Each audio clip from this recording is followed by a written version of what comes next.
Hello friends, ఈరోజు మేము కొత్త కుక్కర్ని యూజ్ చేసాం. అందులో పప్పు పొంగల్ని చేసుకున్నాం. దీనినే కట్టు పొంగలి అని కూడా అంటాం. ముందుగా అది ఎలా తయారు చేయాలో చూద్దాం రండి. 1 గ్లాస్ బియ్యంకి హాఫ్ గ్లాస్ పెసరపప్పు యాడ్ చేసుకొని వాటర్లో ఒక హాఫ్ అన్ అవర్ నానబెట్టుకోవాలి.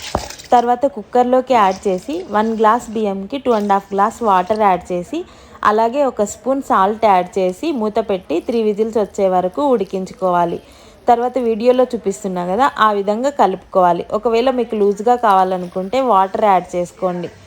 తర్వాత పోపు కోసం మిరియాలు, కరివేపాకు, పసుపు, ఎండుమిర్చి, పచ్చిమిర్చి తీసుకోవాలి.